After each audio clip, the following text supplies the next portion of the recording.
jempol. Ibu Nita akan menyapa anak-anak dulu dengan semangat tadi ya. Semangat pagi, pagi, pagi, pagi, anak Tuhan luar biasa. Yes, yes, yes. Nah, anak-anak yang dikasihi Tuhan, hari ini kita akan belajar pendidikan agama Katolik dan budi pekerti bab 2, Yesus Kristus, pertemuan 1, kisah Kain dan Habel. Adapun tujuan pembelajaran kita hari ini, 1, anak-anak dapat menyebutkan persembahan Kain dan Habel kepada Tuhan. 2, anak-anak dapat menyebutkan macam-macam bahan persembahan dalam perayaan Ekaristi. 3, anak-anak dapat menjelaskan persembahan yang dikehendaki Tuhan dari hati yang ikhlas dan rasa hormat. Nah, anak-anak yang dikasihi Tuhan, sebelum kita belajar, mari kita berdoa supaya kita diberkati oleh Tuhan. Ambil sikap doa yang baik. Tanganku ada 2, 5 jarinya. Kulihat sama-sama, lalu aku berdoa. Demi nama Bapa, demi nama Putra, dan demi Roh Kudus. Amin, amin, amin. Tuhan Yesus yang Maha Baik, ajarilah kami untuk memberi persembahan yang terbaik bagi Tuhan dan sesama. Amin. Demi nama Bapa, demi nama Putra, dan demi Roh Kudus. Amin, amin, amin. Nah, anak-anak yang hebat, sekarang kita akan bernyanyi dari buku paket agama dan buku paket agama halaman 26. Terimalah persembahan kami. Yuk kita bernyanyi dengan penuh gembira.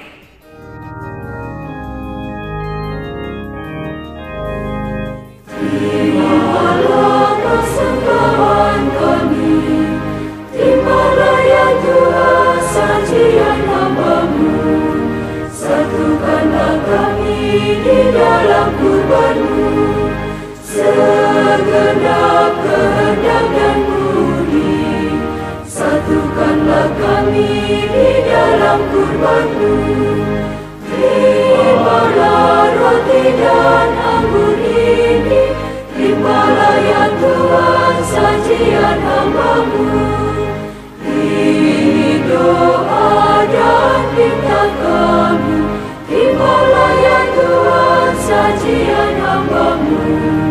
Satukanlah kami di dalam kurban-Mu. Nah, anak-anak, tadi kita sudah bernyanyi lagu Terimalah Persembahan. Nah, anak-anak, tahukah anak-anak ini gambar siapa? Iya, ini adalah gambar anak-anak di sekolah.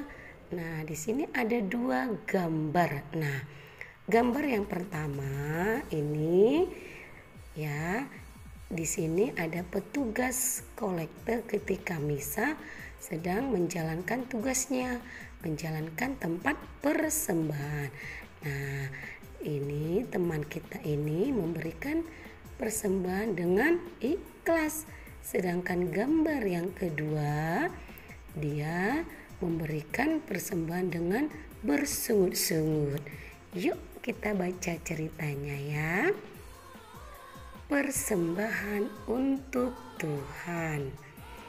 Nah, sebelum misa dimulai, ada petugas yang mengedarkan kantong kolekte di kelas. Anak-anak memasukkan uang ke dalam kantong kolekte untuk dipersembahkan kepada Tuhan dalam perayaan Ekaristi. Ada anak yang memberi dengan ikhlas dan gembira, tetapi ada juga yang memberi sambil mengeluh. Nah, ya anak-anak, dari kedua gambar ini. Nah, gambar pertama ini adalah anak-anak yang memberikan atau memasukkan uangnya ke dalam kantong kolektor dengan hati yang ikhlas dan gembira. Sedangkan gambar yang kedua ini dia tidak ikhlas. Lihat wajahnya, cemberut ya anak-anak. Pernahkah anak-anak melakukan hal tersebut? Iya, pasti ada anak-anak yang terkadang tidak ikhlas memberikan persembahan. Nah, tapi Ibu Nita yakin anak-anak adalah sahabat Tuhan Yesus. Pasti anak-anak mau berubah ya. Untuk selanjutnya, kalau masih ada yang di hatinya tidak ikhlas, nah berikutnya anak-anak ketika misa di sekolah atau ibadat di gereja, di sekolah minggu harus memberikan persembahan atau kolektornya dengan ikhlas supaya anak-anak juga menjadi sahabat Tuhan Yesus. Kita harus meniru gambar yang pertama. Nah, anak-anak, ketika dalam gereja itu ada perayaan Ekaristi. Nah, dalam gereja Katolik ada bahan persembahan dalam perayaan Ekaristi. Nah, yang pertama ini adalah hosti. Apa tadi anak-anak? Iya, ini adalah hosti. Persembahan yang kedua ini adalah anggur. Ya, ini adalah anggur. Ini adalah darah Kristus. Sedangkan hosti ini tadi ini adalah tubuh Kristus. Ini anggur ini melambangkan darah Kristus. Nah, hosti dan anggur ini boleh anak-anak terima ketika sudah komuni atau anak-anak nanti kelas 6 ya. Nah, bahan persembahan selanjutnya adalah lilin yang menyala. Nah, ini melambangkan terang Roh Kudus.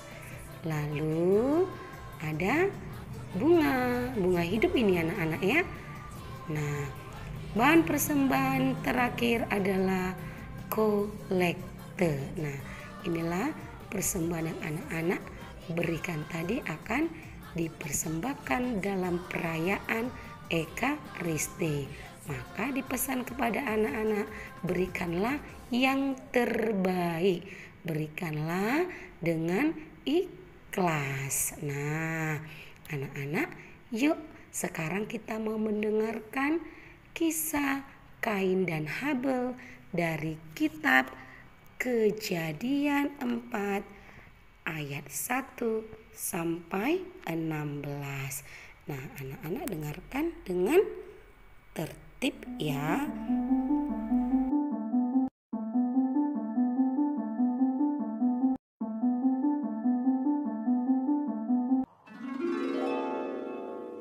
Adam dan Hawa. Kemudian mengandunglah perempuan itu, lalu melahirkan Kain. Maka kata perempuan itu, "Aku telah mendapat seorang anak laki-laki dengan pertolongan Tuhan." Selanjutnya dilahirkannyalah Habel, adik Kain.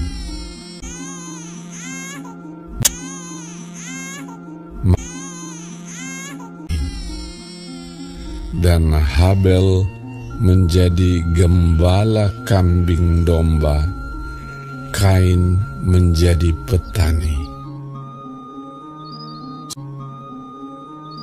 Setelah beberapa waktu lamanya, maka Kain mempersembahkan sebagian dari hasil tanah itu kepada Tuhan sebagai korban persembahan.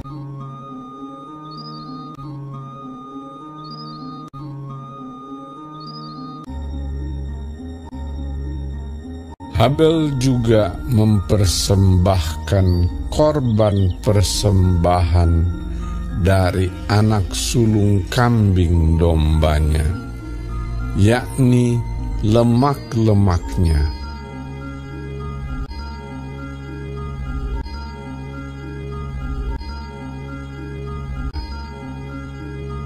Maka Tuhan mengindahkan Habel dan korban persembahannya itu. Tetapi Kain dan korban persembahannya tidak diindahkannya. Lalu hati Kain menjadi sangat panas dan mukanya muram.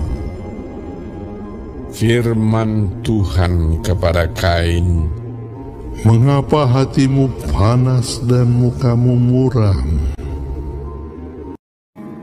Ketika mereka ada di padang, tiba-tiba Kain memukul Habel.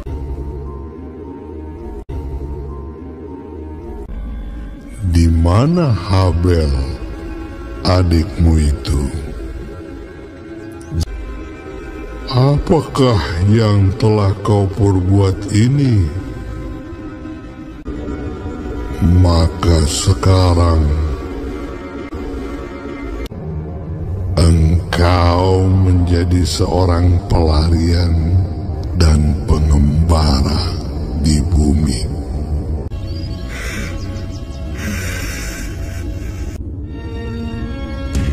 Lalu Kain pergi dari hadapan Tuhan, dan ia menetap di tanah Nod di sebelah timur Eden.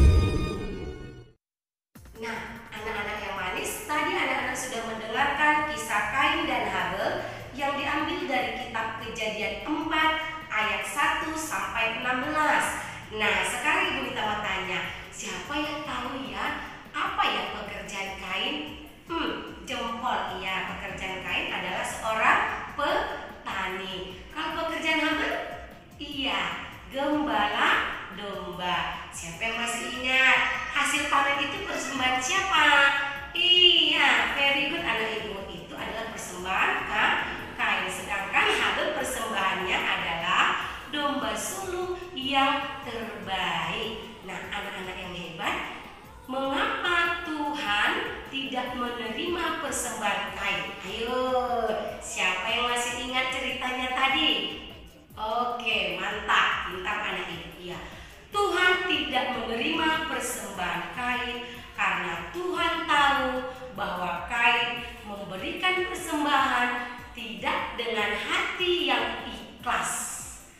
Kain memberi persembahannya dengan bersungut-sungut, mukanya muram, cemberut, tidak ikhlas dia memberikan hasil panen yang asal-asalan saja.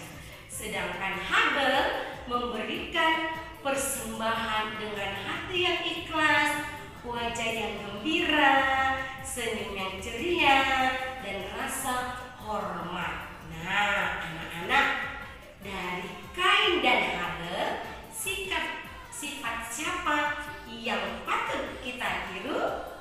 Adakah yang mau meniru si Kain? Tidak boleh ya nak, itu merupakan perbuatan yang tidak terpuji, sikap yang tidak baik. Iya, kita harus meniru sifatnya si Habel. Kenapa ya kita harus meniru sifatnya Habel atau sikapnya Habel tadi? Iya, karena Habel memberikan persembahan yang terbaik kepada Tuhan dengan hati yang ikhlas dan rasa hormat kepada Tuhan. Ingat ya anak-anak, bahwa itu semua alam semesta kita beserta isinya itu ciptaan Tuhan. Maka sama seperti anak-anak, ketika anak-anak sekolah minggu, berikanlah persembahannya, berikanlah kolektenya yang terbaik. Jangan anak-anak kasih uang kolektenya yang sudah sobek, ya itu tidak sopan. Itu namanya kita tidak menghormati Tuhan. Jangan kita kasih, mama sudah kasih uang persembahan dari rumah 2.000 misalnya, anak-anak jajankan 1.000. Itu sikap yang tidak terpuji. Nah, anak-anak kita bisa mencontoh Habel yang memberikan persembahan yang terbaik kepada Tuhan. Tuhan lebih menyenangi, Tuhan lebih suka dan lebih menyayangi anak-anak yang memberikan persembahan atau kolektenya ketika ke gereja dengan hati yang ikhlas dan juga mau memberi kepada sesama. Nah, anak-anak kita bersyukur kepada Tuhan. Anak-anak bisa jajan, anak-anak bisa sekolah, itu semua adalah anugerah dari Tuhan. Maka ketika anak-anak sekolah minggu atau ada misa di sekolah, berikanlah persembahan atau uang kolektemu yang terbaik dengan senyum yang manis dan rasa hormat kepada Tuhan. Nah, anak-anak, hari ini anak-anak ada tugas, yaitu anak-anak membuat renungan, ya. Anak-anak renungkan nanti ketika berdoa, apakah anak-anak ketika memberikan kolekte saat misa di sekolah ataupun di sekolah minggu, ibadat di sekolah minggu, apakah anak-anak sudah memberikan kolekte dengan hati yang ikhlas. Nah, anak-anak, pembelajaran kita hari ini cukup sekian. Semoga kita semua dapat meniru, menerapkan sifat Abel dalam kehidupan sehari-hari kita yang selalu memberikan persembahan kepada Tuhan dan juga kepada sesama. Berikanlah yang terbaik agar kita semua disayangi oleh Tuhan. Nah, anak-anak, mari kita akhiri pembelajaran kita hari ini dengan doa penutup. Ambil sikap doa yang baik. Satu jari kananku, satu jari kiriku, ku gabung jadi dua, ku buat jembatan. Dua jari kananku, dua jari kiriku, ku gabung jadi empat, ku buat kamera cekrik. Tiga jari kananku, tiga jari kiriku, ku gabung jadi enam, ku buat menara. Empat jari kananku, empat jari kiriku, ku gabung jadi delapan, kelinci melompat. Hore! Lima jari kananku, lima jari kiriku, ku gabung jadi 10, ku buat berdoa. Demi nama Bapa, demi nama Putra, dan demi Roh Kudus. Amin, amin, amin. Tuhan Yesus yang Maha Baik, berilah kami hati yang ikhlas saat memberi persembahan. Amin. Demi nama Bapa, demi